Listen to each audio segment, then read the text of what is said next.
Don't want to. Why?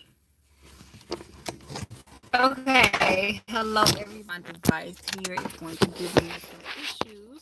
Um, it's not unusual for me because every time I've created a video, as you all have seen, I've had some issues with the phone. As soon as I get it situated, it'll say, "Oh, switch back to portrait, or switch back to landscape," and this is doing it on my phone. However, soon I hope to get a camera, legit. So, yeah, I am going to continue our reading, Faith Reading for Moms, in our book, which is by Maria and Mark Holman. Faith Begins at Home Mom. Basically, we are going into, um, building the foundation of faith children. It starts with moms. I also feel like it starts with dads, and I think that Mark would agree to a certain extent. He's part of this book. But I do feel like, and maybe that's what I'll do next. Faith reading for dads. That would be a really interesting one. And I think so because I grew up where we had a father in the home for a little while, but not very long and not in a faith-based aspect. My father was great, don't get me wrong. Just as I matured and got older, I realized the importance of having a faith-based home. And I think it will also be good just for males to know, in general. So before I get started, I'm definitely going to put on some chapstick so I could read comfortably. So where we left off on chapter 3, midway. And before I say that, let me say, if you have not subscribed to my channel, please do so. My channel is just full of different things, different vlogs. We'll be reading books. We'll be doing hair tutorials, nail tutorials, just real life stuff. We're getting nitty gritty here. So I've always been told I'm a jack of all trades and a master of none, but I think I'm a master of it all to a certain extent. I love different topics. I love learning. I love art. I just dive into whatever, especially if it has to do with reading and writing. So definitely subscribe to my channel if you want a variety of juice. This is the channel for you. Um, okay, so I want to go back because I said that I was going to answer some questions before I even started reading chapter 3, and that was the questions for chapter 2. And they were the mom moments for you. So the mom moments for you from chapter 2, which is, are you living in love with God? And it took me some time to really ponder on this question because I want to be living in love with God. I don't think that even a week ago that maybe I was, but since reading this book, I really was like, I really want to be in love with God. I really want to have people really know that, I am in love with God. I want people to see that on me, feel it on me, see it in my actions. And that means changing my attitude, changing the way I talk to people, changing the way I help people, um, how I carry myself in general. So that was a good question. So are you living in love with God? The question 2 was, does your lifestyle reflect that you are in love with God? I think in some areas my life does reflect that. In some areas it does not. No one can be free of sin. We all sin and all fall short of the glory of God. So am I perfect? No. And those areas that I on, which a lot of stuff I just kind of set up not knowing, but once you know better, you do better. So working on things to make my life better and to show that I'm in love with God is where I'm at now at this point in my life. And would your kids say that you were in love with God? I would say, from what they can see, yes. From what they would know about being in love. My kids are kind of young, but I make sure that they pretty much see like the good side of me. They don't know too much of my personal business. Um, which of course no parent wants their kids to know every little thing that they do. So if anything that I was doing was not of God, they probably don't know. And my oldest son, yes, I do give him some um some information of learning experiences. But I would say that they would say I'm in love with God, um, especially just talking about it all the time and referencing God in all learning points. So the next mom moments was from chapter 3, and they were a second set of mom moments in chapter 3. So, what actions impress you to become a Christian? And this comes from Beyond Words, Faith in Action. So, I'm going to read that passage first, and then we'll go and answer those questions, and then we'll finish chapter 3. So, Beyond Words, Faith in Action. The second part of the Deuteronomy passage, tie them as symbols on your hands and bind them to your foreheads. Write them on the door frames of your houses and on your gates. Get specific about how to live your faith. It is not you saying you need to rush out to the Christian bookstore and buy up all the latest and greatest paraphernalia to display so your kids know you mean business. It does not mean you show up at school to pick up your kids with shirts that read Jesus rocks and my kids do too. Not every word from your lips needs to be surrounded by quotes from the Bible or covered in syrupy sweetness. Rather, let your actions speak volumes. Don't just rely on words. Show me a family that enjoys each other's company and praises God before stepping out the door to go to school each morning. And I will show you Deuteronomy parents who have writing on the door frames and gates. Present to me a child who goes down to the local food pantry or mission and hands out food to the homeless, and I will show you parents who have tied symbols to their hands. Bring to me a family that has banded together with other families to paint an elderly person's house as a service project to serve the Lord. Show me a parent who shows up every Sunday to serve as an usher or greeter at church with a genuine smile. Let me see a parent who makes a big pot of soup every Friday for the nearest shelter to hand out to the homeless. Those are the families that are passing on their faith through their actions to their children. What you do to impress the decrees of laws God has given us can take on many forms. Over the past 16 years of serving churches, we have come to know many families. Each family is different, but all have had common goals. I have never met parents that didn't want the best for their children. I have learned that being a Christian does not mean being a perfect person, living a perfect life where everything turns out perfectly.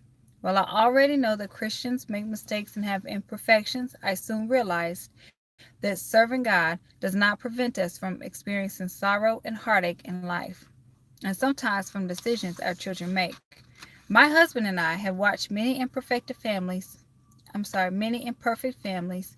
just like us passing their faith to their kids in all sorts of intentional and creative ways.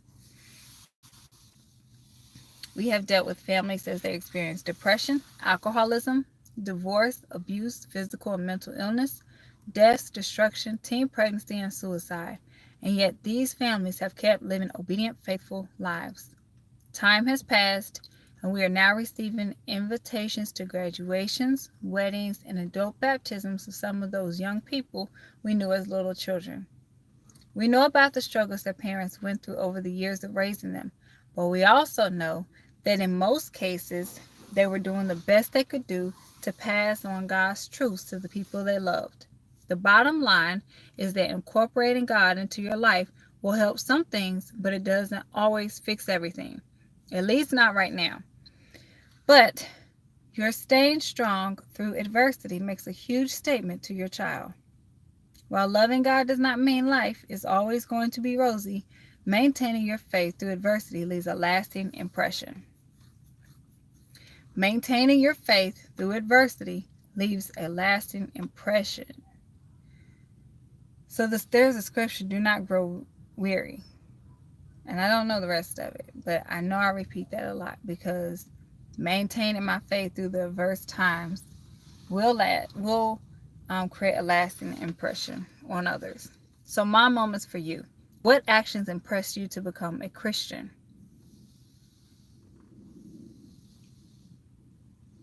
So some actions that impressed me to become a Christian, I guess I'm trying to see what angle are they coming from. I mean, I had a lot of different hard times that made me seek out something else other than myself, seek something higher and I don't want to say a higher power, but seek like God in all his ways. I grew up with a Christian talk in the house where some, like my grandparents, my great, well, my aunts who were like older aunts, the elders of the family were pretty set in stone about the Christianity and teaching it. So I had an idea. So when things came up as far as hard times, I knew to always go back to God, always start praying and just praying my way through it and getting through it. Some actions that I could do. I could really serve more. I'm not a serving type person. Like that is a step forward for me. That's like a big chunk to be a better helper. I can listen, can give advice sometimes, but to like actually do action, like when they were talking about going to feed the homeless, they have tied symbols to their hands. That's an example of just using your hands for service project. That is something that I could do better in. What actions can you engage in weekly or monthly to impress your children to live as Christians? And I think that's it. Like, still getting up to go to church and serve, still getting up to serve the homeless, still getting up and helping teachers out. One thing that I do, and it's not in church, but I volunteer at the school, at the public schools, at least twice a week. And to me, I feel like that's giving back to the community. Teachers don't get paid enough. Teachers have a hard time with the children. I mean, they have their hands full. And for the most part, to volunteer real quick, and then I could get started again. They do this car ride line kind of funky.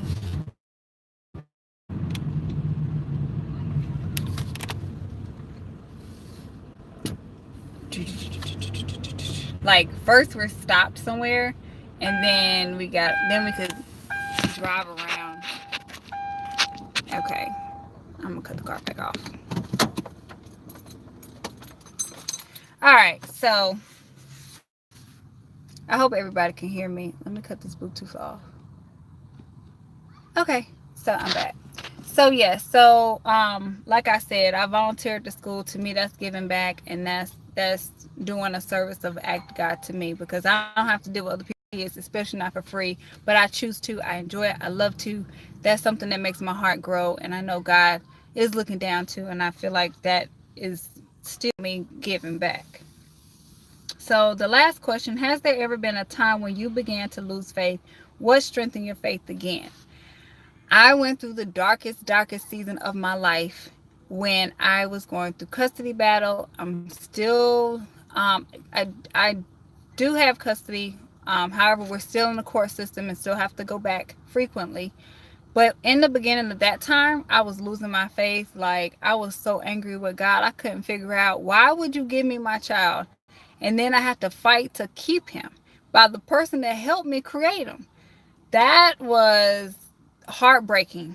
And one day I'll get to elaborate on some of that. That's still such an open wound. I have not really opened up about it, but I'm sure I need to, because there are women out there going through it.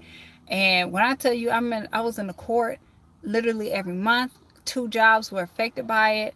My emotions were all up and down. I just was like, God, I don't know if you out there. I really don't. Like, I just did not have a good relationship. I stopped praying for 2 years. I wouldn't pick up my Bible and read for 2 years. I didn't go to church. I lost faith. And what strengthened my faith again? No matter how much I tried to run from God or block him out, I always ran into somebody who was like, let me pray for you. And I'm like, you're a stranger. Why do you want to pray for me right now? Like, I don't want to. And that was always a scenario. I had people coming up to me to pray. I had people inviting me to Bible studies. People just always pulling on me. The Spirit of God was just pulling on me everywhere I went. And I said, it's got to be meant to be. And I even had an experience that, a worldly experience, where most people, they have fun doing this. I tried to do this, and it was something way out of my element.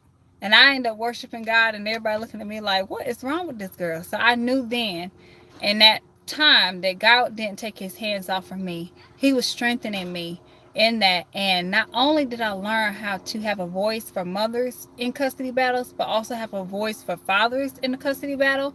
I had to learn to come off my high horse and allow my son's fathers to really be a part of their life and really know what that meant without me controlling it. And that's one thing a lot of moms don't do. So I'm sure that that would be a testimony in itself. But I started picking up the Bible, going to church, and being a part of different Bible studies, and that's how I strengthened my faith. Okay, so think about those questions and answer them for yourself. Just know our purpose here is to build in our faith in ourselves and for our children. And that was the point of answering those questions. And just me being open and transparent may help you think about those questions as well and being transparent with yourselves. So to continue, chapter 3, Shaping Faith. What does the life of impressing others through word and deed as expressed in Deuteronomy chapter 6, 7, 9 look like? My father-in-law, Arlen, devoted his life to sharing God's word, especially with young people. He served the church and was a camp director at a Bible camp for over 20 years. Even though he served God faithfully, his family went through many trials. Even so, the message God had put him on earth to give was never weakened. Here's how Mark puts it in his book, Faith Begins at Home. On the surface, we are a strong Christian family of 5 that included my parents and 2 older sisters. My dad was a camp director, and my mom was an incredible person whom many called a loving angel. A lot of people thought we were the perfect family, yet little did they know that behind the scenes my dad was a closet alcoholic. Arlene was able to battle his demons and was sober for the last 18 years of his life. I only knew him in the final years of sobriety. The first time I met him was in an interview for a position as waterfront director at Riverside Bible Camp. I thought it would be familiar or fairly simple. What questions could be so hard about running the pool and the staff that went with it? I already had my senior lifeguard certificate and had passed all the tests for the state of Iowa to be qualified for the job. Arlene didn't care much about that. He wanted to know about my walk with Jesus. That was my faith. What was my faith based on? What would I be passing on to the campers that summer? It was an eye-opening experience. The camp experience that followed changed my life. My faith was well-grounded, traditional, stable, and had taken root. It was a good start, but I had yet to really take it out for a walk. There was a lot of that summer that was uncomfortable for me as I tried out new faith walking shoes. I learned that my faith and walk needed to be visible both deed. That's what this whole book is about, is actually walking out in faith. Um, and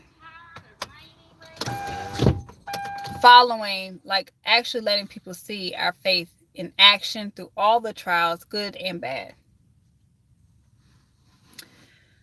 I learned that my faith and walk needed to be visible both in word and deed, but there would have never been that experience without Arlene's guidance. Arlene took ill around the 1st of 2004, and after a time, Mark was called back to Minnesota to be with his dad. I received a phone call from Mark as he thought they were in the final stages of saying goodbye. He asked if Malin and I would like us to relay anything to his dad. I set our 7-year-old Malin on my lap in front of the computer. She dictated what she wanted to say, and I typed for her. Mark read it to his dad, and before he passed away. October 23rd, 2004. Dear Papa, I hope you are feeling better. I miss you a lot. Take care of Daddy. Say hi to Jesus for me. Hopefully the water is wet in heaven. Eat some extra Bazette and licorice for me. I love you. Love, Malin. We cried together, remembering her papa the way she saw it. They had always teased each other about how water isn't really wet. Bizette is a word she made meant dessert, mainly because Papa loved anything sweet.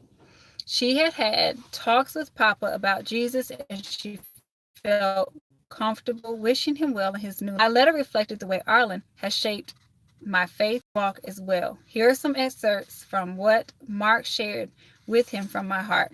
Dear Arlen, I have had the privilege of knowing you for almost 15 years now, and I wanted you to know that my life is richer for the experience.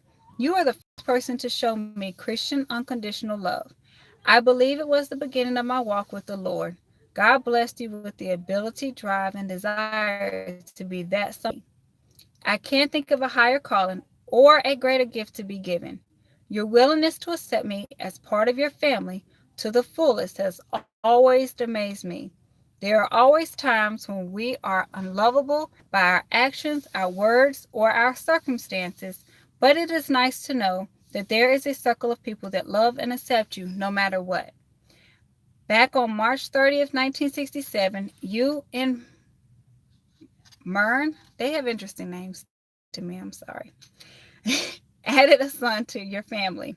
4 months later, I was born to my loving family.